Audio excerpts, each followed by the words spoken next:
पीले दांत वाली बहू। रंजना कभी ब्रश नहीं करती थी। उसे कितनी बार उसके माँ बाप ने डांटा, लेकिन उसका कोई असर उस पर होता ही नहीं था, जिस कारण से उसके दांत पीले पीले हो जाते हैं। शादी के बाद अरे बहू, वैसे तो तुझ में कोई कमी नहीं है, पर तेरे दांत इतने पीले कैसे हैं बेटा? कैसे मतलब? कोई सर्जरी थोड़ी ना कराई है। वो तो क्या नाम, मैं ब्रश नहीं करती थी तो पीले हो गए। अब क्या करूं? आप कहें तो लाल करवा लूं या फिर काले? यार ये क्या है, क्यों माँ से लड़ रही हो? लड़ रही हूँ? अरे मैं लड़ रही हूँ या ये बोल रही है कि दांत पीले हैं, पीले। अरे तपस्या थोड़ी ना की है इन्हें पीले करने के लिए। बकायदा ब्रश नहीं किया है 20 साल तक, तब जाकर। छी, कैसी बात कर रही हो? ये उस वक्त तो पीले नहीं थे जब हम लोग तुम्हें देखने आए थे। अरे तब साफ करवा लिया होगा डेंटिस्ट के पास जाकर।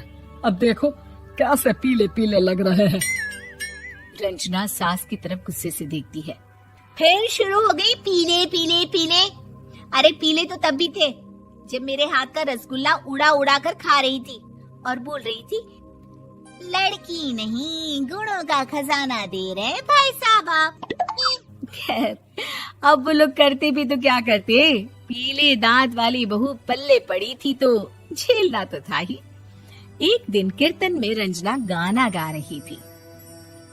अरे कमला बहन, माँ का द्वार है, यहाँ तो सब शुद्ध होकर आते हैं, फिर अपनी बहू को ब्रश भी नहीं करवाती तुम। दूर से पीले पीले दांत भक्ति में बाधा उत्पन्न कर रहे हैं। अरे कोई 2 साल की बच्ची थोड़ी ना लेकर आई हूँ मैं बहू बनाकर। अच्छी खासी लड़की है, अरे कैसे करवाऊं ब्रश? ये तो उसे खुद करना चाहिए ना। अब माँ बाप तो इसके जैसे तैसे निपटा दिए, ये नहीं सोचा कि सास कैसे संभालेगी। सास बहू को लेकर घर आ जाती है, लेकिन सोच लेती है कि अब इसे लेकर कहीं नहीं जाएगी। अगले रोज बहू कहती है, अरे क्या हो गया, मंदिर नहीं जाना क्या?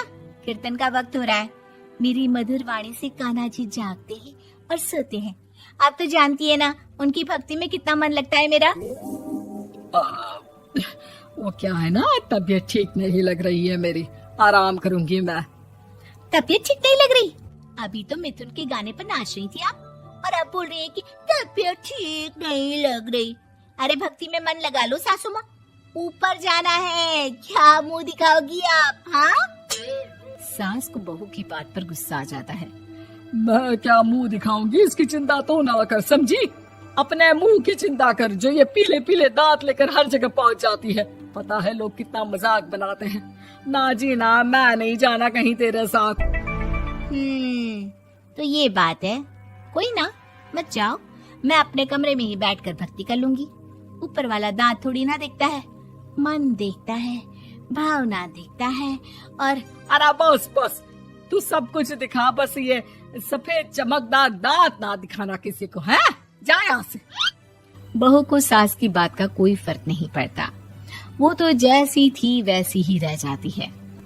सुबह नहाकर किचन में खाना बनाना, फिर खाना खाना, कीर्तन भजन करना और सो जाना।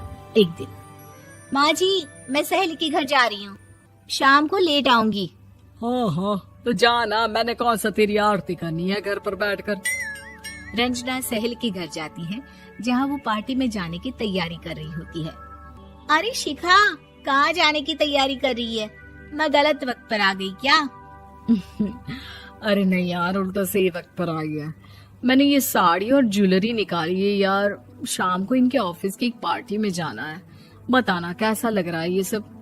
नहीं यार, इस ड्रेस के साथ तो वो वाली ज्वेलरी अच्छी लगेगी। हाँ हाँ सही बोल रही है, मैंने ध्यान ही नहीं दिया। वैसे तो हमेशा से मस्त फैशन सेंस रखती है। तो बड़ा जाती होगी ना पति के साथ पार्टी में। रंजना कुछ नहीं बोलती, बस सोचती है कि यार काश ये बात सही हो जाती, पर मैं क्यों नहीं जाती पार्टी में? क्या इन लोगों की कोई पार्टी होती नहीं होगी? रंजना घर आती है और रात में पति से सवाल करती है, एक बात बताइए, आप मुझे किसी पार्टी में क्यों नहीं ले जाते? क्या आपकी यहाँ ऑफिस में पार्टी नहीं होती? पति बेचारा क्या कहता कि दांत पीले हैं तुम्हारे इसलिए। अरे कोई पार्टी होती नहीं हम लोगों के ऑफिस में, तो कहाँ से लेकर जाऊं? और मार्केट, मॉल, कहीं वीकेंड घूमना, कहीं तो। अरे यार, सारे हफ्ते में एक छुट्टी मिलती है, तो सोचता हूँ कि आराम ही कर लूं। क्यों? रंजना मन मार के रह जाती है।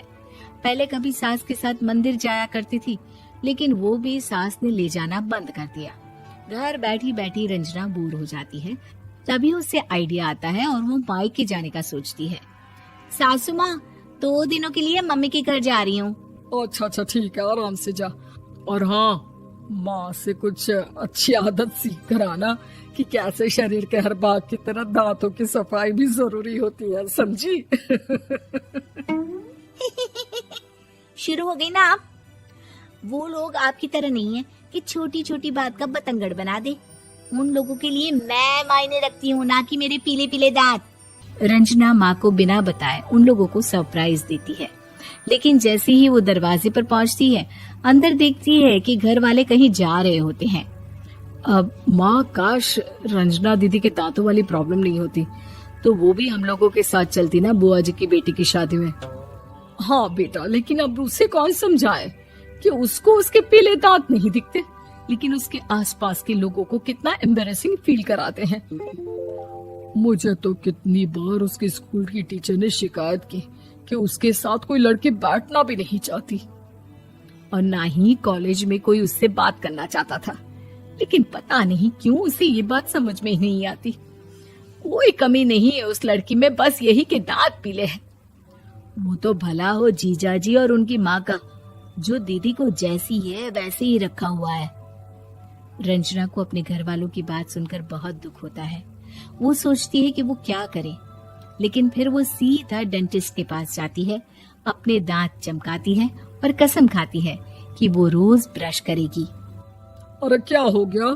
तुम तो 2 दिनों के लिए गई थी ना, पर कोई ना, अच्छा है, चलो आ गई तो। रंजना सास के सामने आकर खड़ी हो जाती है और पूरी स्माइल करती है, उसके चमकदार दांतों को दिखाती हुई। हैं?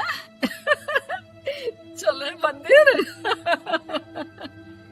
माँ, मुझे माफ कर दीजिए, मैंने आप लोगों को बहुत एम्बैरेसिंग फील करवाया। मैं आज से रोज ब्रश करूंगी।